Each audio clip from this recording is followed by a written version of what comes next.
ထီးရှိတဲ့လူကဒီနေ့မိုးရွာလိမ့်မယ်လို့ပြောသလိုအောင်မြင်မိသားလူတွေကတော့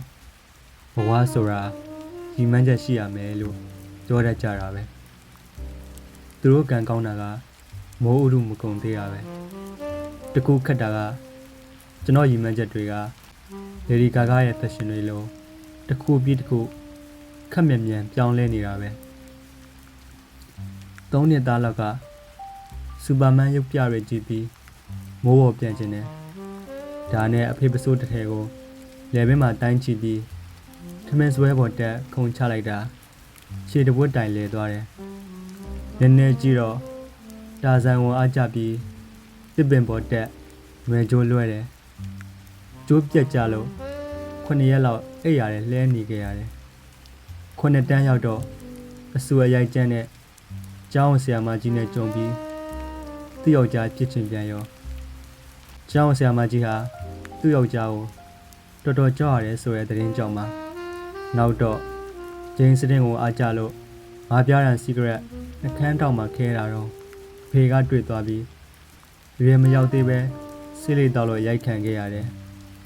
အဲဒီကလေးကဒီမန်ဂျယ်ဆိုတာကျိန်လုံးကျောင်းဆရာမကြီးယောက်ျားခြေတပွတ်တိုင်လဲခြင်းတို့နဲ့တခါတရံဆက်ဆက်နေတတ်ပါလားလို့သဘောပေါက်ခဲ့တယ်ဒါပေမဲ့ကျွန်တော်ရည်မှန်းချက်ကိုစွန့်လွတ်လိုက်ဖို့စိတ်ကူးမရှိပါဘူးအတန်းတွေကခက်လက်လက်ကောင်းကလေး3ယောက်နဲ့ရည်စားဖြစ်ဖို့ရည်မှန်းချက်ထားခဲ့ပေမဲ့သူတို့ရည်မှန်းချက်ထဲမှာကျွန်တော်ပါပုံမရလို့မအောင်မြင်ခဲ့ပါဘူးအတန်းပေါ်ကျွန်တော်တငယ်ချင်းကတော့ရည်မှန်းချက်တော်တော်ကြီးတယ်သူကတင်36ရင်30နှစ်မပြည့်ရင်ဘယ်မိန်းကလေးနဲ့မှရောတဝင်မနေဘူးရတော့မိရဲ့ပိန်ကလေးနဲ့ရသွားရှာတယ်ရည်မှန်းချက်ဆိုတာတခါတလေတော့လဲလွဲတတ်တာပါပဲတခါကကျွန်တော်စတိုးဆိုင်ဒီဇိုင်းနဲ့ဝင်သွားတယ်အယောင်ဆေးကောင်မလေးရဲ့အလှကိုမျက်စိအရသာခံရင်ဈေးဘောပစ္စည်းတစ်ခုလောက်ဟန်လက်ဝယ်မယ်ဆိုတဲ့ရည်မှန်းချက်နဲ့ပေါ့ကောင်မလေးကောင်တာရှိမှရက်မိလို့ကောင်မလေးကဘာလို့ကျင်သေးလို့လဲမေးတော့ကျွန်တော်ကငုံမကြည့်ပဲမှန်ပြီးရိုတဲ့ကိုလက်ညှိုးထိုးပြလိုက်တယ်ကျွန်တော်လက်ညှိုးထိုးပြတဲ့အရာကိုကောင်မလေးကထုတ်ပြီးတော့အဲ့ဒါကကွင်တုံးတစ်ခုဖြစ်နေတယ်ကောင်မလေးကပြောလိုက်သေးတယ်